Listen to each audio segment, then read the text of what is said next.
Huh? Hmm? Huh.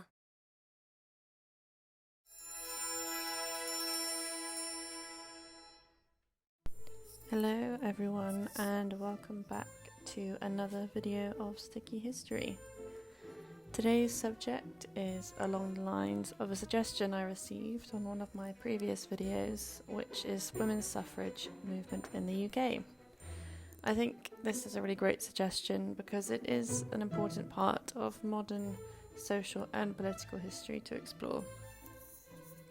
So, the origins of female suffrage dates back to around the time of the Industrial Revolution, where women became much more involved in the workforce.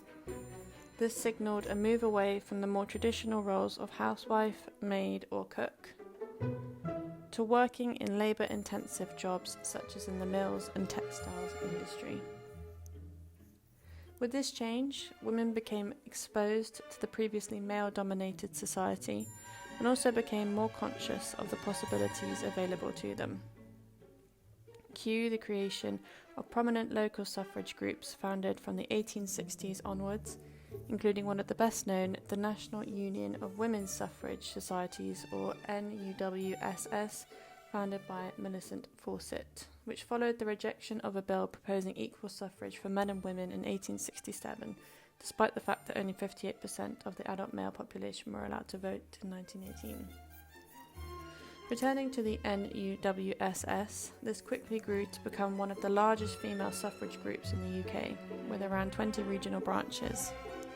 Led by Fawcett, the suffragist faction believed in peaceful protest as a way of achieving their goals, and friction grew between these women and those called the suffragettes, who practiced more violent actions to gain suffrage. The Women's Social and Political Union, or WSPU, was born in 1903 in the struggle headed by Emmeline Sylvia and Christabel Pankhurst.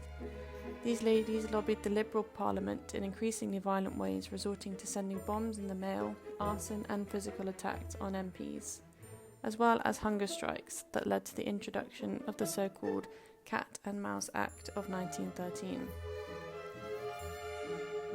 The Prisoners Discharge Act, or the Cat and Mouse Act, was government legislation that permitted the release of suffragette prisoners on hunger strike to allow for them to sufficiently regain their strength before reincarceration. This followed the public outcry when authorities had used barbaric methods to force-feed those on hunger strike, involving feeding through a tube and a metal clamp to keep mouths open. However, this did not stop their public campaign for women's rights. It added fuel to the fire. One of the best-known martyrs for the cause was Emily Wilding Davidson, a 40-year-old teacher who is remembered for having thrown herself under the King's horse at the 1913 Derby.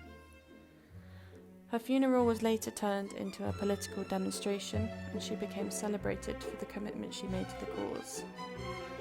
This was one of the most remembered events of the suffragette movement, with both the King and Queen bearing witness to the scene.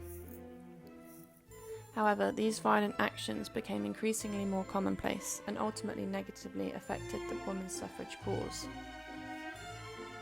Though Prime Minister Herbert Asquith was an opponent to giving women the right to vote, Chancellor of the Exchequer David Lloyd George, check out one of my recent videos on him, was in fact not an adversary to the cause. Consequently, it was a surprise when the women of the WSPU decided to burn down Lloyd George's house, perhaps meant as a message to the Liberal government on the whole. Though it was actions such as these that damaged their cause, as men and women alike began to wonder if women should be given the vote, if they were so irrational as to destroy property and cause such violence. The suffragist faction was unhappy with the reputation being created by women campaigners, so the violent suffragettes began to alienate even their own supporters. There was some support from within Parliament for the cause, for example Labour MP George Lansbury, whose granddaughter was the late Angela Lansbury, resigned from his seat in support of the issue in 1912. Though Asquith was staunchly against any opportunity for women to get the vote, so it was recognised that change under this leadership would be unlikely. Q 1914 and the start of World War I. The outbreak of war meant that women who had been imprisoned were released and were encouraged to get involved in production to help the war effort. What's more, Lloyd George became the Prime Minister of a national government. and they were, on the whole, more amenable to the idea of women's suffrage. During this time, women had a degree of financial independence as they had their own occupations. This challenged the idea that women did not belong outside of caring for the home and proved that they were capable even in the most intense and laborious jobs. It is worth noting, however, that women continued to dominate the domestic industry during and after the war and were often paid less than their male counterparts in other roles. Their employment was also viewed as a last resort and an emergency measure, which would be reversed back to pre-war normalities when the men returned from fighting. And as a result, there were few more women in the workforce 3 years post-war as there were 3 years pre-war. However, it is not all doom and gloom. The war overturned entrenched prejudices against women and also younger men who did not own property. The opinion that men who had been conscripted to fight for their country should be able to vote was widely believed, and the role women played in winning the war also helped to justify their cause. The 1918 Representation of the People Act is a reminder of the first steps towards universal female suffrage, with women over 30 who were either property owners, married to or were a member of the local government, or a graduate voting at university elections being able to vote. So, still not very many, but men over 21 were given the vote. However, there was more growth in the post-war years, with the 1919 Sex Disqualification Act helping women access typically male-dominated professions, the Matrimonial Causes Act of 1923 eased divorce laws for women, the 1924 Guardianship of Infants Act awarded joint guardianship for children, and the 1926 New English Law of Property allowed women to own property on an equal level as men. Though none of these went as far as the 1928 Representation of the People Act, which granted women over 21 the right to vote. This, coupled with continuing social changes including fashion and leisure time activities, really signals the emergence of women from the stereotypical role of carer and wife.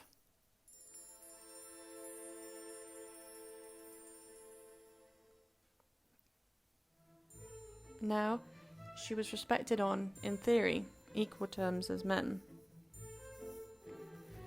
However, it is worth remembering that only 10% of married women were in employment in both 1911 and 1931, with the percentage of the employed female population being less in 1931 than in 1911, though more in rural numbers, where the growing population the percentage was smaller.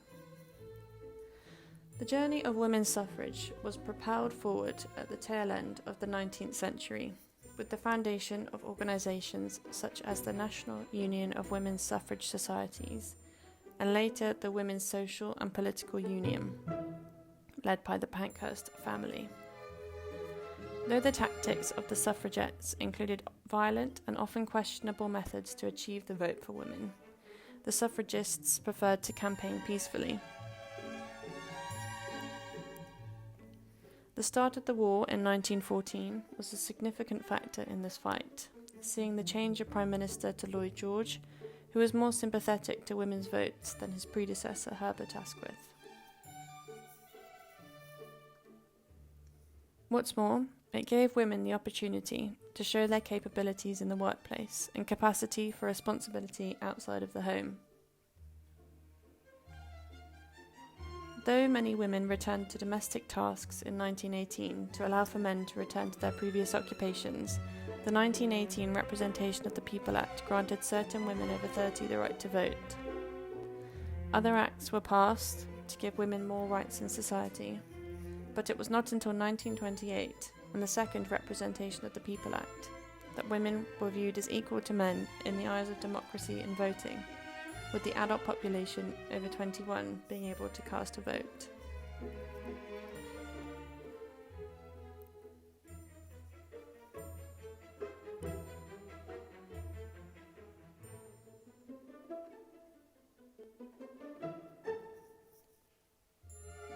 Thank you very much for watching, as always. I hope you enjoyed this video about the suffragettes. don't forget to like, comment any future requests and subscribe to the channel, and I will see you very soon. Bye.